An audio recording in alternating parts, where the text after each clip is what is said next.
Welcome to Chapter 7 of our lesson about right thinking. Which side are you on? This is Chapter 7 of Pastor Carey's book, The Power of Right Thinking. And Chapter 7 hits on a lot of notes, but one of them is the difference between the left brain and the right brain, because there's tons of material. In education and philosophy and psychology and all that about those two parts of the brain. and I'm going to focus in, not coincidentally, on Martha and Mary. All right, pretty obvious, right?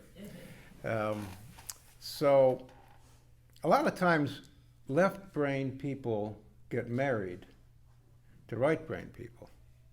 Not all the time, but sometimes when you're both wired the same way, things are hard to go. So, in our family, Mrs. Quirk and I, can you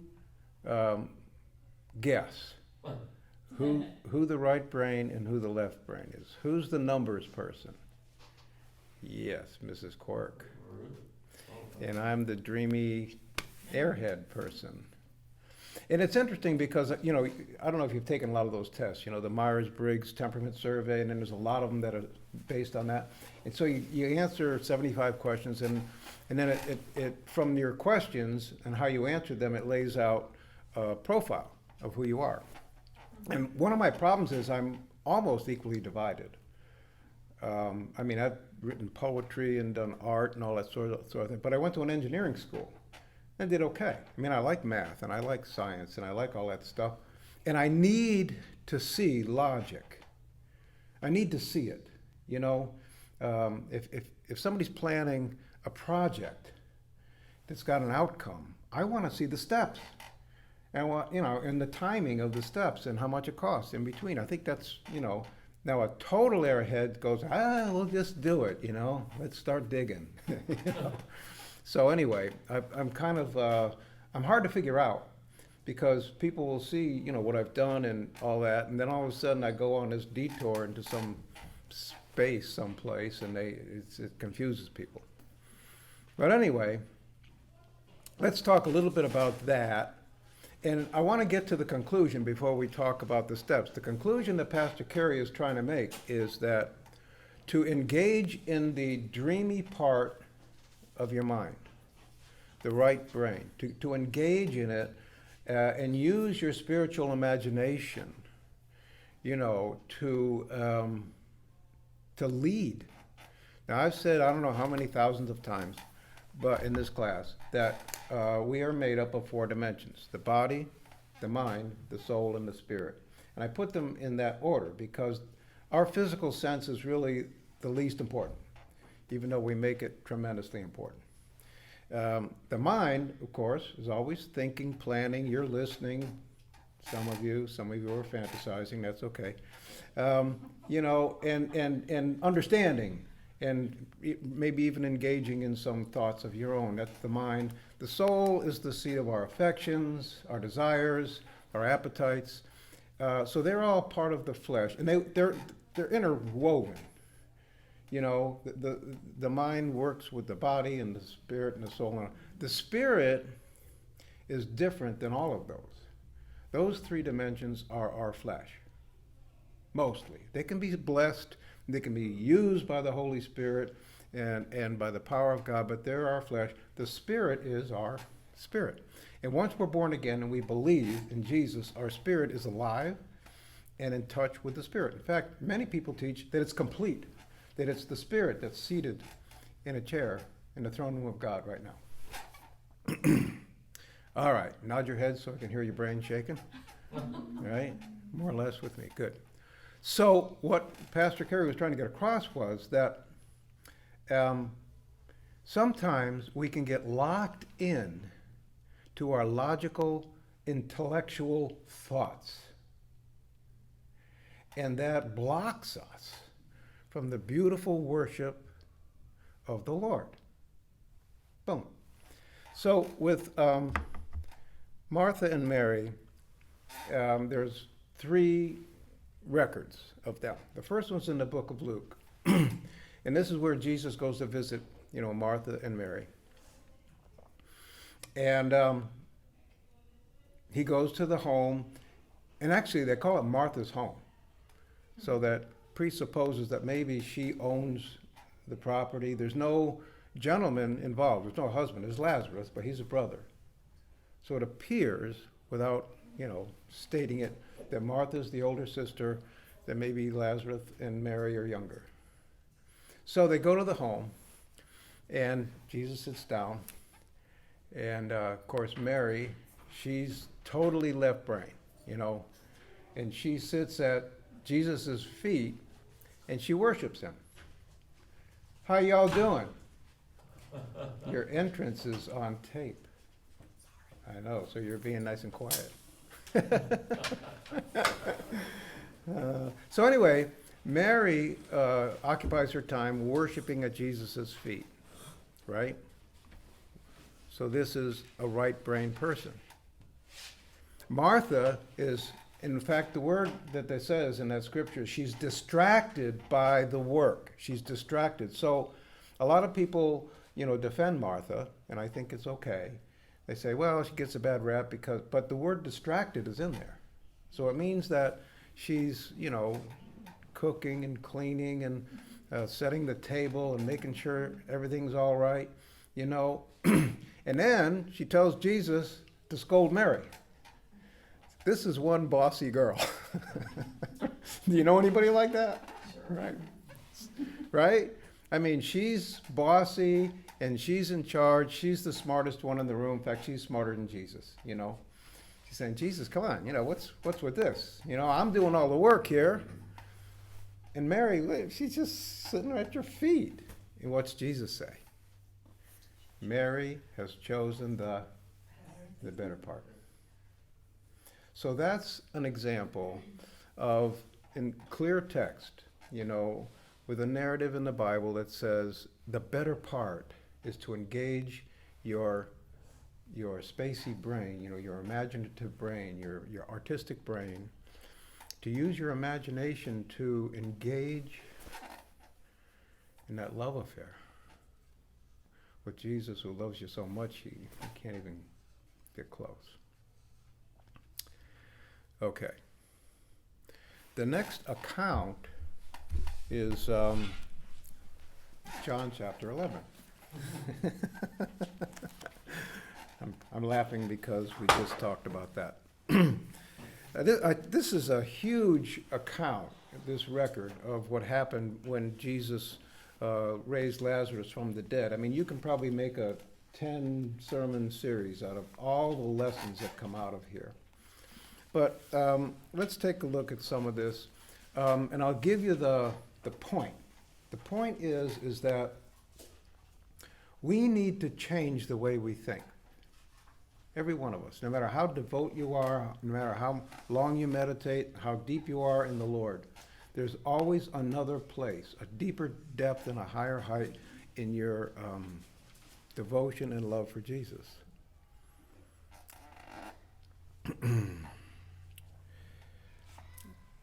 And I'm going to skip some of it because some of it actually takes a scholar's explanation of like the disciples' response and where they are on geography and all that. But anyway, John 11:1. Now a certain man was sick, Lazarus of Bethany, the town of Mary and her sister Martha. Interesting, they put Mary first here. I don't know if that's significant, but and that was the Mary who anointed the Lord with fragrant oil and wiped his feet with her hair, whose brother Lazarus was sick. Therefore the sisters sent to him, saying, Lord, behold, he whom you love is sick. Now Jesus, at this point, so they're in Bethany, which is right near Jerusalem, and Jesus is on the other side of the Jordan in the, quote, Bethany on the other side of the Jordan, just to confuse us. So that's about 20 miles away, a day's walk. So Martha and Mary, they say, they got a whole bunch of people sitting around because Lazarus is sick. So they asked some of their friends, go to Jesus and tell them tell him that the one he loves is sick. And by the way, this love is not agape love. This is filial love, which in this instance is more personal, and more one-on-one, because we have to agape everybody, whether we want to or not. But the brotherly, the sisterly, the friendship love, this is a close relationship. All right. Jesus heard that, and he says to those who are around, this sickness is not unto death, but for the glory of God, that the Son of God may be glorified. All right. All right. Then there's a discussion between him and the disciples, which I'm going to not go into. This might be the most important section of it, all right?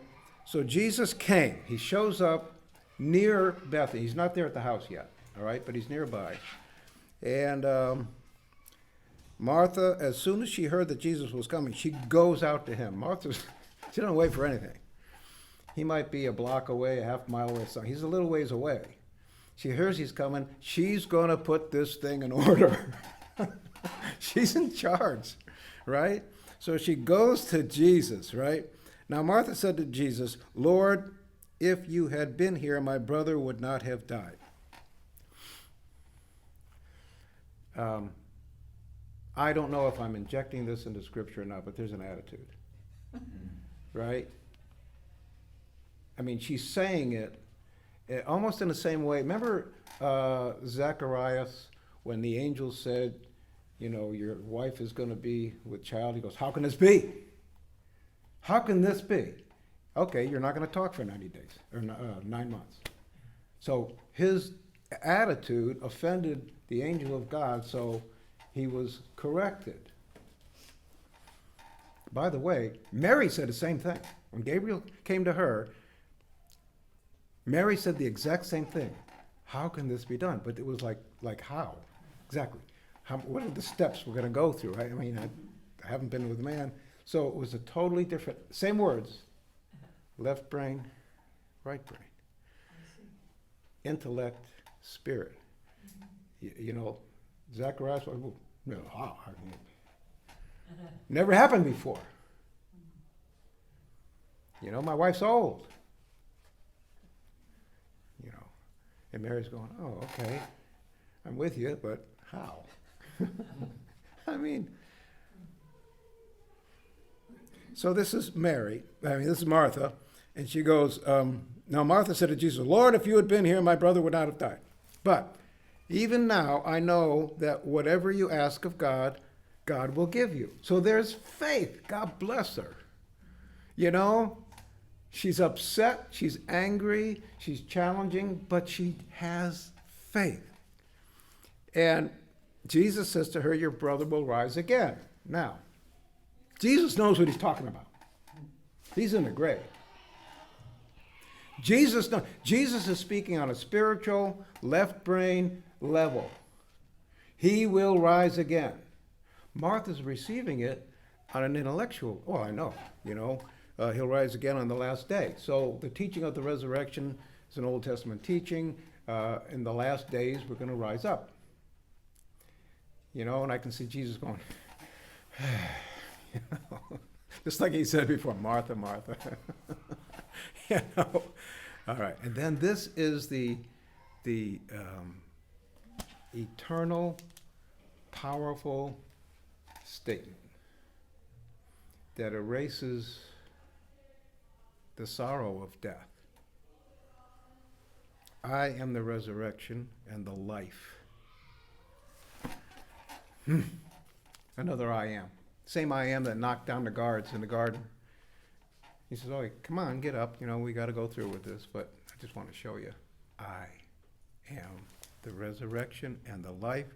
He who believes in me, though he may die, he shall live. And whoever lives and believes in me shall never die. Then he says, do you believe this? And I have to ask myself that question and ask yourselves that question. Do I believe this? Do I believe which? Because there's two statements. One, do you believe in me? And do you believe that you will never die? Do you believe this? Shake your heads. Want to hear your brains rattling. Okay. I believe in Jesus. Isn't that wonderful? I mean, isn't that great? I mean, I look at people, intelligent people, respectful people that don't believe in Jesus, and I go, you know what? What are you missing? You know, it should break our heart for people that we even like, you know, and love, to help them. All right. So, all right. Do you believe this? And she said, yes, Lord. But she still doesn't get it. She says, yes, Lord, I believe that you are the Christ, the Son of God who came into the world. She gives him a different answer to a different question. Do you believe this? Yeah, I believe that. It's close. She's got faith, but she doesn't have that freedom, you know, of imagination to invest everything she has, body, soul, mind, and spirit, in the truth that Jesus just gave her. All right. Then we're going to get to it here. Okay, now Mary came. This is verse 32 of chapter 11, book of John. Mary came where Jesus was and saw him. And what does she do? She falls to his feet. This is her place with Jesus. In the next chapter, she's going to anoint his feet with oil. She's a worshiper.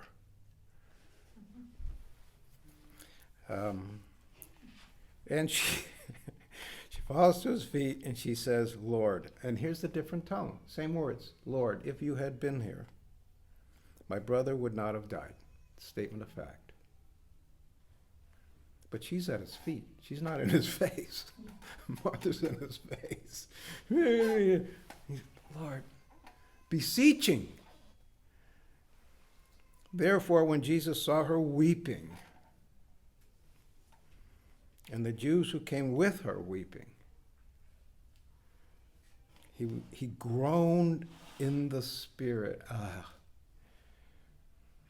and was troubled. Said, and here's his sweet voice. Where have you laid him? Now he knows, going back to when he was talking to the disciples, that what's going to happen. He knows what's going to happen. But he's sad with them. He's grieving with them. And they said to him, Lord, come and see. And of course, verse 35, we all remember the shortest verse in the Bible, Jesus wept, which gives us permission to weep. You know, I dealt with firemen for many years. I was on a peer support group. And after a bad call, you know, if they wanted, we would get them together and we'd talk through it. You know, worst call is when one of your fellow firefighters dies on the line of duty. The next is when a child or a little baby dies. And then there's a list of 10 that are bad. And so they would call us, and there was a group of retired firefighters and myself. I was the chaplain, and they would go around. And once in a while, the guy would cry. These are tough guys. They don't even want to admit, I'm fine. Nothing bothers me, I'm tough. And he's the one that's most healed from the process. I was talking with Bridget about this, my daughter, she's a counselor, and she has read that crying emits the same endorphins as laughing. It's a release. You know, I was taught not to cry. I don't care what happens. You know, many times you get slapped in the face in a bar fight, you don't cry. But I've learned. In fact, after I got born again, I cry when they opened up a Walmart. I mean, I was just, you know, it's fine, you know.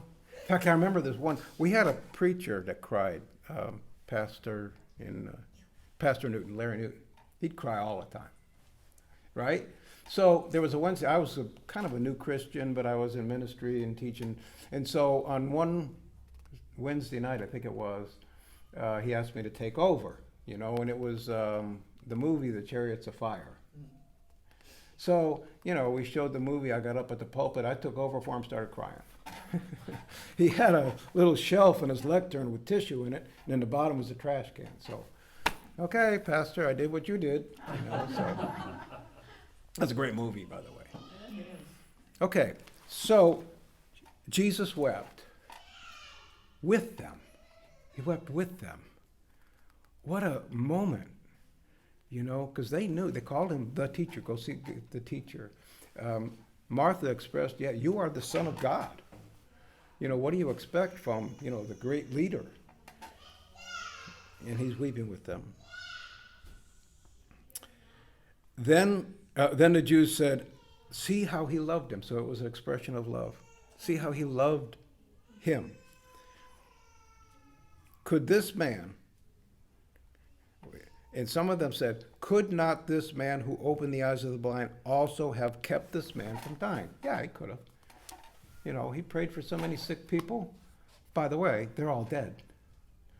Eventually, that's the ultimate healing, right? All the lepers, all the cripple, everybody, they're no longer with us. Well, they are. In spirit. All right. So take me to the stone. Martha, she's in charge. She hasn't let go yet. This is verse 39, I think. And Martha, the sister of him who was dead, said, Lord, by this time there's going to be a stench, for he's been in there 4 days. Using that left brain. See, sometimes we default to our experience. It couldn't happen. It's never happened that way before. It doesn't make sense. And as long as it doesn't make sense, it can't be right. And there's churches and churches filled with that doctrine. If I can't control it, it can't be right. God save us. So, he's been dead. It's going to stink in there. Implying that, don't do it. You're going to be offended. It's going to make you sick. Take the stone away, Jesus said. Take the stone away. Martha said that. Jesus said to her, do I not say to you that if you would believe, you would see the glory of God? Our investment in the whole kingdom is faith. So we know how it comes out. And first he prays to his Father. Father, I thank you that you have heard me, and I know that you always hear me. But because these people who are standing by, I said this, that they may believe that you sent me. Lazarus, come forth, and Lazarus comes out. So the point of chapter 7 is to grow into the practice of engaging your right space cadet brain that has the imagination and the creativity and the openness to the Spirit, and let your intellect just rest for it. You need it. Everybody says, wow, God gave me a brain, I got to use it. Yeah, but let it rest a little bit to engage in Him. And that's my portion of the lesson. You guys get to talk now. Thank you for watching. If you get a chance, please click the subscribe button. Thank you.